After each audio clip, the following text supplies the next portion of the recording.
There was this one thing that I had watched where the person talks about how there are two ways to love a rose. You can smell it, you can admire it, you can see its beauty, and the other one is to pluck it. So, what I saw in Tanvi was that there is something that she wants to do, and for me, it was best to just, admire it and not pluck it and keep it with me. Welcome to the Sum of Everything podcast, where we discuss a little bit of a lot of topics, ranging from spirituality to finance and everything in between. I'm your host, Aishwarya, a serial hobbyist with an unquenchable thirst for learning, especially through new experiences. In this podcast, we will scratch every itch of curiosity, explore various perspectives, step out of our comfort zone, and experience some of everything. Because after all, we are just that, a sum of all our experiences. So, let's dive right in. Hello, and welcome back to another episode of the Sum of Everything podcast. Today's episode is going to be the last episode in celebration of February as the month of love. And as is the case in every fairy tale ever, we are going to be talking about the happily ever after of any loving relationship, marriage. And in celebration of modern marriages, I have today joining me two amazing people who have come into my life as siblings, as guides, as amazing friends, and they just happen to be a married couple. We have Vikas, who is a businessman, an entrepreneur, and an amazing father, and Tanvi, who is an actor par excellence, the most amazing older sister one could ask for, and a lovely mother. Hi, great to be on this podcast. Thanks for having us. Thank you so much for saying okay to coming on this and actually for giving me the idea of this topic.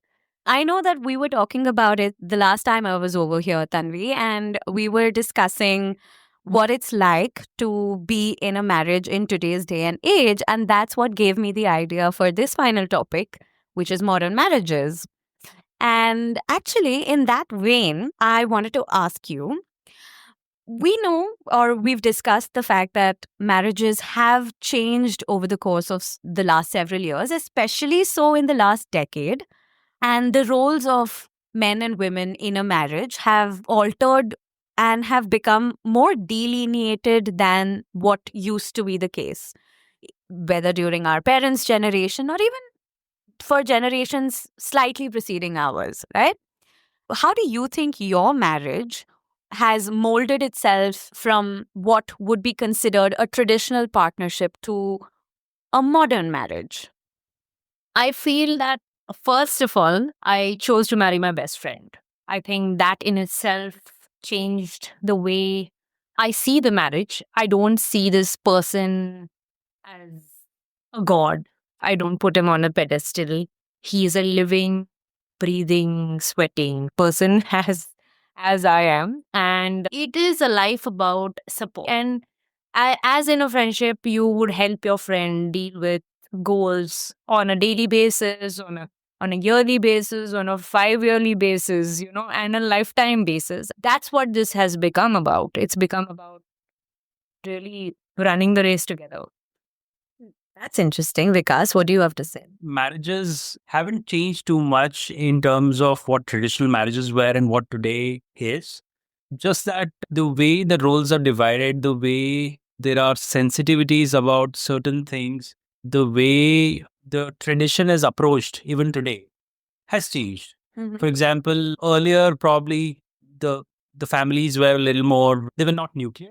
You had a joint family and a lot of people living under the same roof. And hence your marriage had a little more, it was a little more bounded than it is today. With nuclear families coming in, you have a lot more responsibility, but you have your freedom. And that comes at that cost.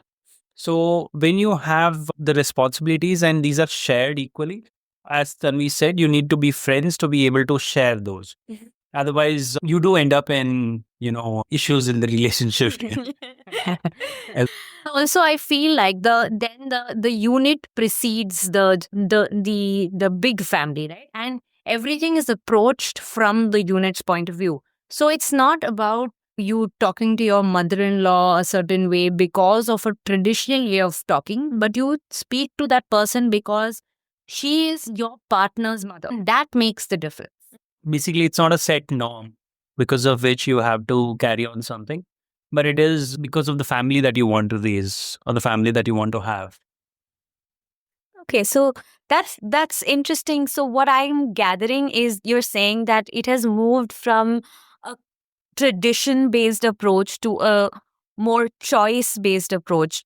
You're not doing things because it has been done that way for so many years, but you're doing it because you want to do it. And that could include traditions, but it also involves a lot of coming up with your own rules for the way you want your family to function.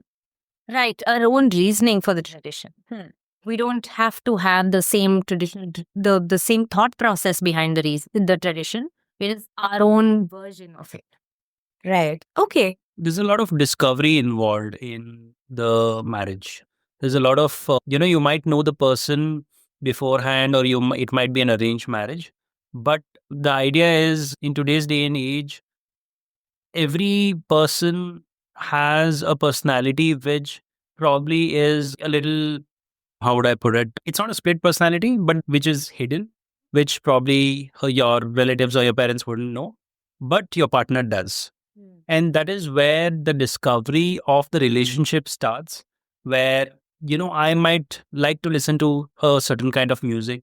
I might secretly like certain kind of drink, but not everyone knows about it. And hence, you meet that person as an acquaintance, and then these discoveries begin, and slowly the relationship builds. And then the entire marriage after that is a journey of discovery. The more you discover about each other, the more you know each other, and that is your foundation, right? So in traditional marriages, a few of these things, few of these discoveries were just pushed, or probably something that you just have to follow because the families are following it. But now it's a lot more open, where you, with your partner, can have a little more freedom in terms of exploring your own relationship. So basically, the crux of it is the fact that families have moved from being large joint families to more nuclear setups has contributed to marriages being able to evolve in the way that they have. Actually, what I also hear is, for example, the boy and girl choose to live with the girl's parents, Oh yeah. which would also contribute, but would also say that it's a joint setup. It is not Right, correct. it's not a conventional nuclear setup. But there was a conversation I had with someone about how that's looked at as a problem, because now it's not a traditional setup. But then I thought that that's the most natural transition, isn't it? I mean, where the wife is respected, the son-in-law is respected by default. So it is a loving setup for any family to thrive. So there would be guys with I. Yeah.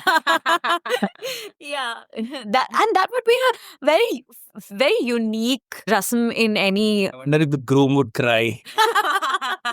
I'm not going to get hot rotis from my mother anymore. Actually, yeah, because you spoke about discovery. I want to ask you, both had a mixed marriage, right? You belong to a Tambram community. You're from a Jain community, Marwadi. Even in traditional marriages where both the bride and the groom belong to the same community, that discovery can be quite a bit of a challenge. Did you face an equal amount of challenge, or would you say that the fact that you came from such diverse backgrounds contributed to more or less challenges in your relationship after marriage? See, the core of us, in a way, is that we know we want to be with each other, and it's not a point of negotiation. Like, I also find a lot of people in relationships throwing the "I will leave you" card. I mean, if you want to use that card, if you are using that card, then I don't think that it will last very long. So that was clear. Everything else was only a point of negotiation. It's either my way or your way or some point in the center, which we have to discover where both of us will be fine.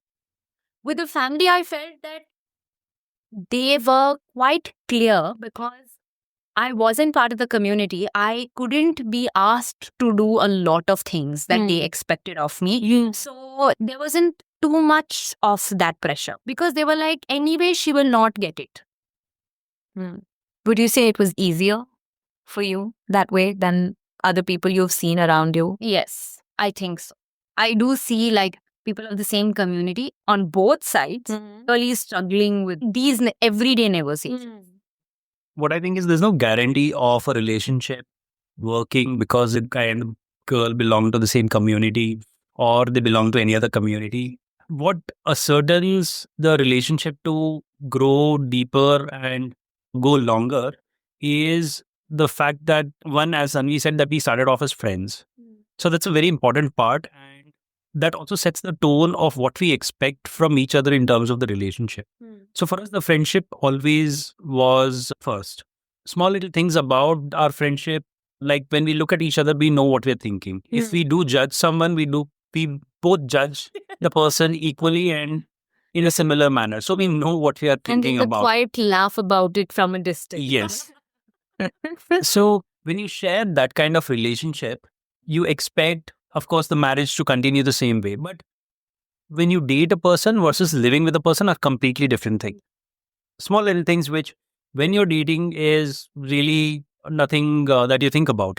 You just think about which pub to go to or which cafe to meet at, and then you just have a good time, you go back home. But here, the way a person brushes, to how you leave your socks around, to what is the kind of dal you can make, everything matters. And these small little things do creep into the great love affair that you would have had before the marriage. And that is where you as a unit are tested. That is where your relationship, the depth of it, the roots of it are all questioned. And then comes the entire deal of, oh, my community is like this, my house is like this, my rituals are like this is how I have grown up, versus look at you. All those things happen. But the thing is that we are not friends. So we always had a very constructive relationship, constructive conversation. We had arguments, but it was constructive. And I think that is one way in which the times have helped us get to a point where we as a couple can have our discussion and figure out how we want to grow, versus a traditional setup where probably the seniors would intervene and things become a little more heated, the families get involved. So I feel we being friends, we having a nuclear setup, we being in these modern times has helped us choose a path from our arguments towards becoming more constructive in our relationship. Of course, there's other side to it as well. Like Tanvi said, that people in a matter of time, they're like, oh, it's not working out, let's just move out. It's not Tinder. You get married, you get married for good. So that is something which is very loosely used in relationships where the connect is not as strong. And that is where you do need a little bit of traditional setup where, there is someone older at house to guide the couple, or to at least make sure that they're at a place where they can have a conversation with each other. What I'm hearing is that communication is vital, like irrespective of whether you've known each other before you've decided to get married. And by known each other, I mean you've dated each other, or if it's an arranged marriage setup, communication seems to be the key. So what I want to know over here is that there was a period, I know, that after marriage, you were not living together and you were in a long distance marriage because Tanvi was off killing it on stage. And she was, doing shows in Mumbai and Dubai and whatnot. So what I want to know is, how different is a long distance marriage from a long distance relationship? And did that contribute to your individual development as husband and wife and together as a unit? Honestly, it doesn't work. It was the hardest period for us. It really tested us. It tested our patience. And considering I was living in Dubai, and those days we never had video calling, no WhatsApp calling. It was really tough. It was very difficult. Not like it's archaic, but just that it was banned. Yeah. Yeah. The days of Skype, but yeah. No, even Skype was banned. Banned, yes. Yeah, but so the relationship was really tested at that point, because I remember that before we got married, we hadn't seen each other for 3 months. And that's a long time Yeah. in a relationship. And you do get lonely, you do need your partner, shit goes down at work. You need to express, you need to break down, you need to be held, you need to be hugged and loved. And I feel the best thing that happened to me was when I chose to just stay with him in Bangalore. I think it's very difficult. Long term, long distance relationship, long distance marriage, both are equally difficult. The thing about, having your partner with you is, if you have an argument, you can, spend an hour discussing with your partner over Skype or video call or whatever. But, the magic is done with a 30-second hug that can really solve everything, that can communicate a lot more than what words would. The, the fact that you want to say sorry, you've dropped your ego, you just want to say that I love you and I missed you. Everything comes up in that hug than you having to really explain yourself, justify your time. In fact, we had time difference. So here I was at midnight and she would finish her show at around 10. And then I would wait for her to give me a call. And then she would want to hang out with her friends. So there were these things where, I wasn't understanding. And then there are times I'm like, why is she not giving me time when I really need it? But when I would go to Dubai to meet her, and when I first see her and when I hug her, I think all my arguments are over. So, a part of my question was, did it contribute to your growth individually? Like, did the time apart after you gotten married and lived together, learned about each other, did it help you individually evolve at all? As a person, was there any point where you were like, oh, it was nice to have that time apart because I learned this about myself and about my partner? I think, the time apart kind of makes a difference when you have actually spent some time together and then you get maybe a few months to yourself. That's a good time to think about relationship. That's a good time to think about career. And that also builds the longing, which at times is much needed in a relationship. So when you come back, you are a little renewed. You come back to your family, your house, your wife, and you know what all you missed. You know what all you haven't observed in her in a long time. But there are times when your relationship starts with a long distance. And that is very difficult. And that is something I don't think helps in any sort of individual growth.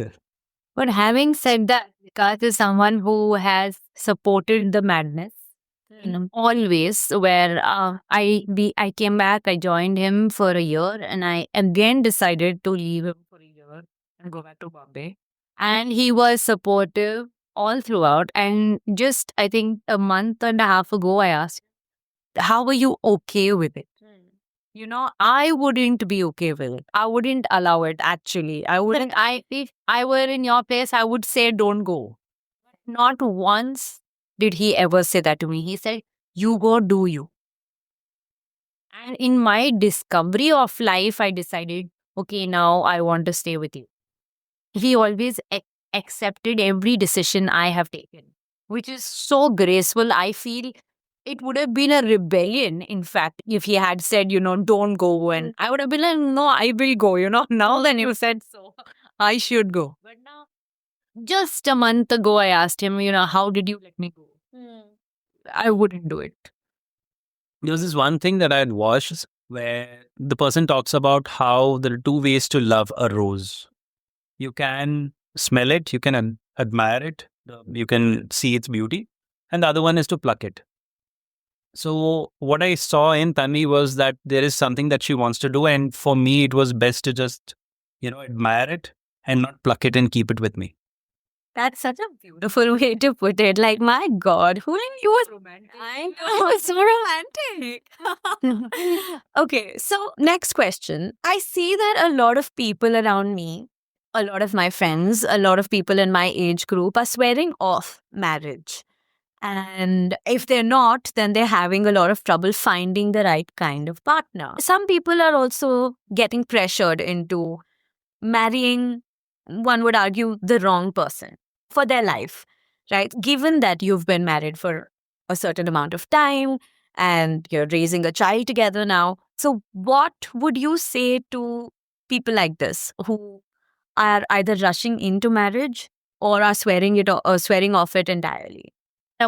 Actually, we were talking to another couple just this December, and they were saying, we are together. And what is the big deal about getting married? And it's just a Label. label, and it's not a big deal and such.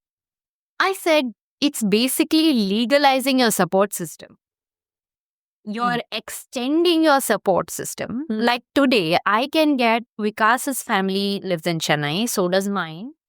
Anything happens to my parents, I can rely on Vikas's family.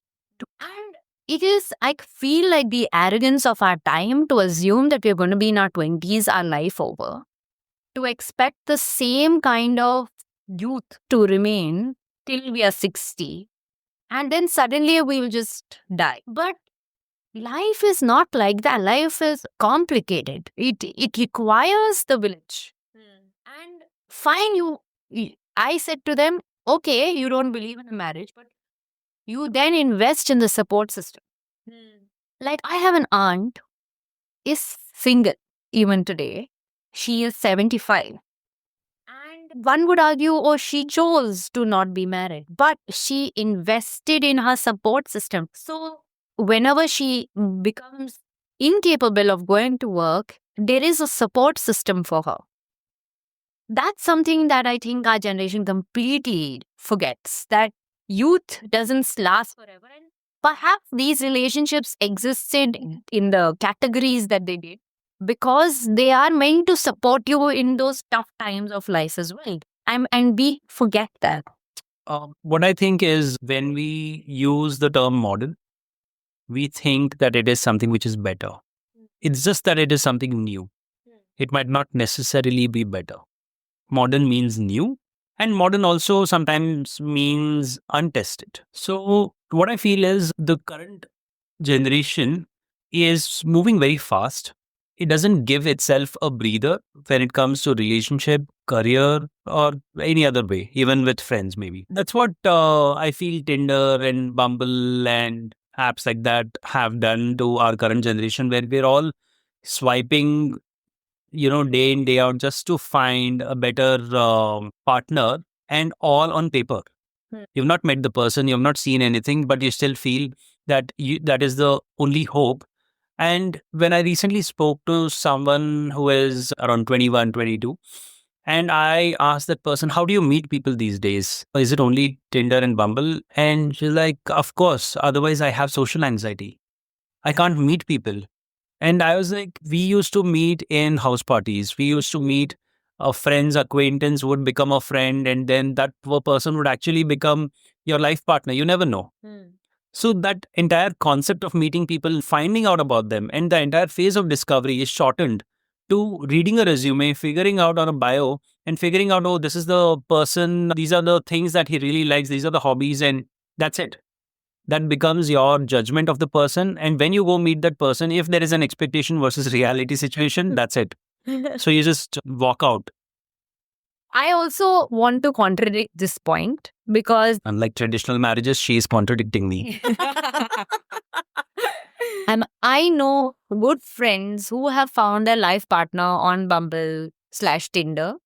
And they have, after meeting them on Tinder or Bumble, they have gone ahead and spent the time knowing them, getting to know them, and then very successful and happy marriages.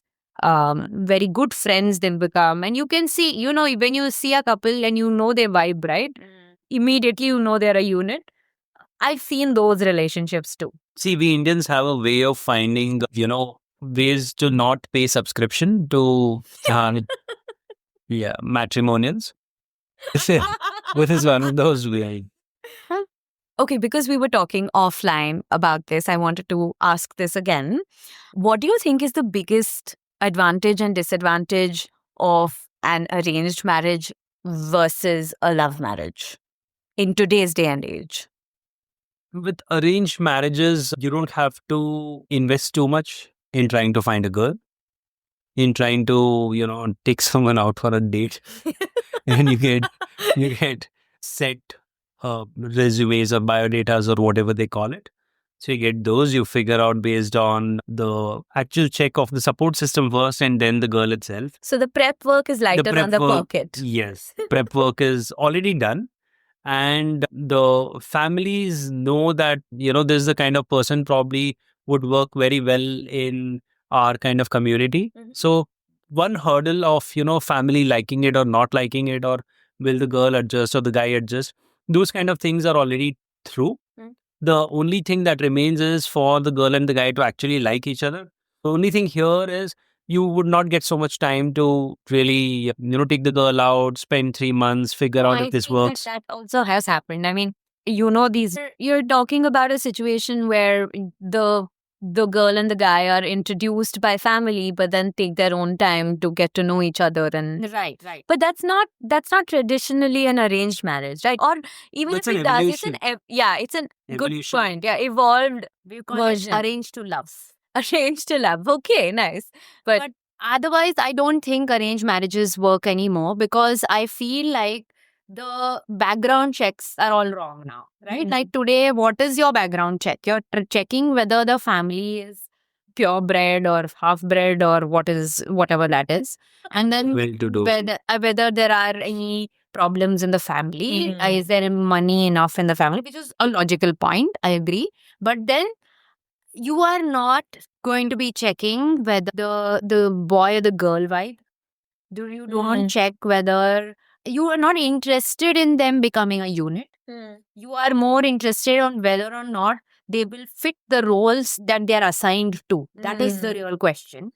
However, I find that modern marriages are unit based. Like the man and woman begin to form a unit on their own and are able to support each other in forming goals and achieving them together.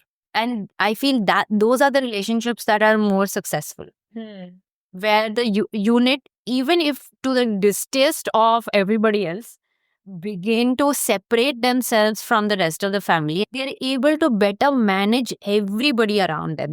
I feel the difference between an arranged marriage earlier versus today is that in the olden times, the family did check the partner, the family of the partner, everything was done. The compromise was to fall upon the individual who's getting married. And that in today's arranged marriages has passed on to the families.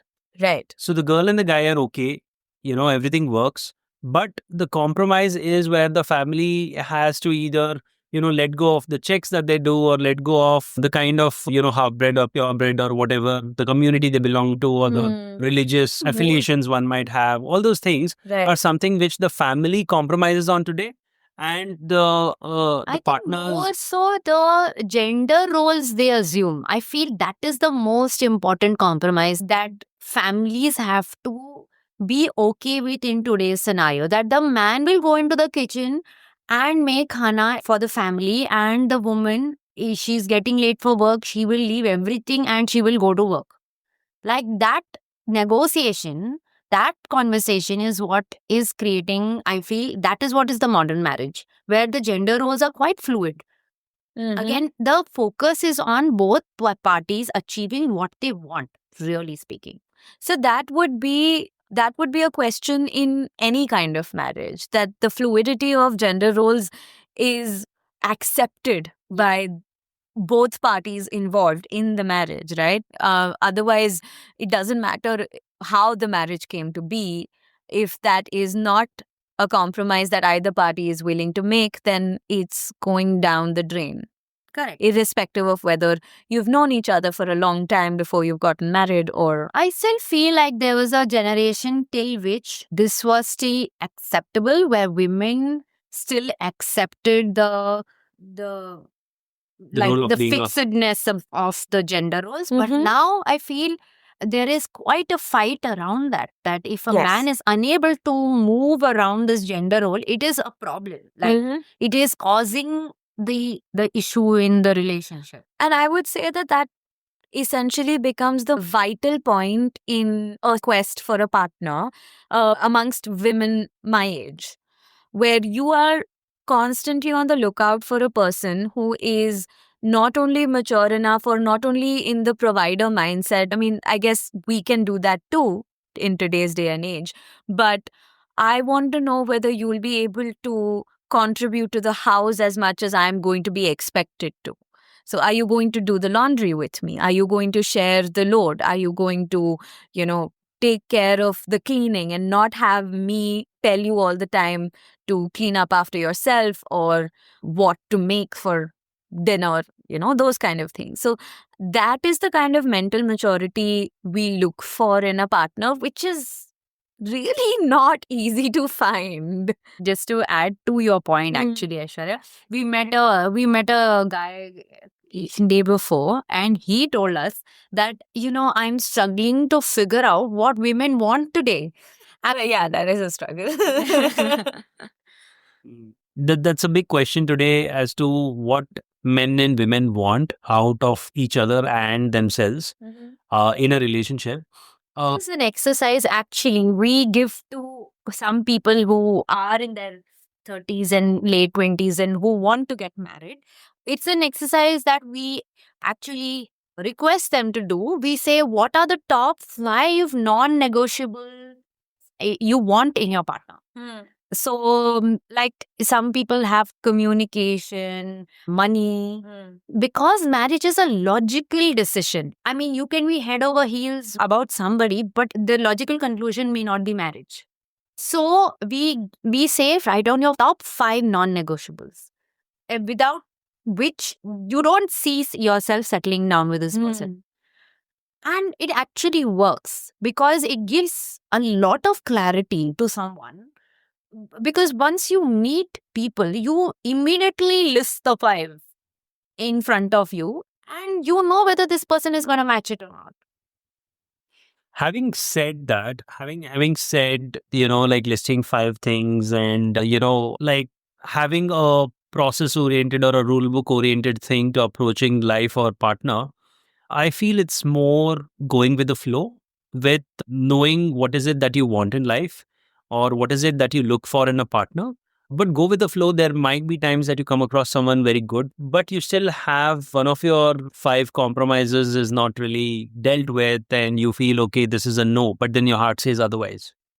The point is that sometimes the entire idea of looking at it from a process oriented or a black or a white doesn't really work. It's a very Western approach, or it's a very flowchart approach. No, I see. I'll tell you why it works. It has worked for me. Okay. And this is why I hand it down. I'm like, take it. I I'm need telling to- you, it works because there's so much information. I think that's a really smart move for someone who's in the marriage mart, because I think what it does is listing down those 5 non negotiables helps create a benchmark that, or at least a starting point. After which, I also happen to agree with what you're saying, which is that if there is something that is in your top 5 non negotiables, but something that you say, it's okay, like maybe I want somebody who is an entrepreneur, but this person is not an entrepreneur, but everything else just screams yes about a person, then you might want to go with that person and the rest of it can be worked out. So, yeah, I think making that list, calling it non-negotiables, I think is a good starting point. And that's actually an exercise that I'm going to take home from this. And if you're in my kind of a situation where you're looking for the right person, then maybe it's a good place to start. List down your 5 non-negotiables. But with that, I think we can conclude this episode. And I really, really want to thank both of you, Vikas and Tanvi, for joining me and contributing such amazing pearls of wisdom. And I hope the listeners take away as much as you had to offer in this. episode. So thank you so much. Do you have any last words that you'd like to say? Thank you, Aishwarya, for having us and help us discover a little more tonight about ourselves. Thank you for bringing out the romance in Vikas, even though he's so tired. That's something I didn't know about him. So I definitely learned a lot too. So but thank you both. It has been an amazing time talking to you, and to our listeners, I'll see you in the next one. Bye bye.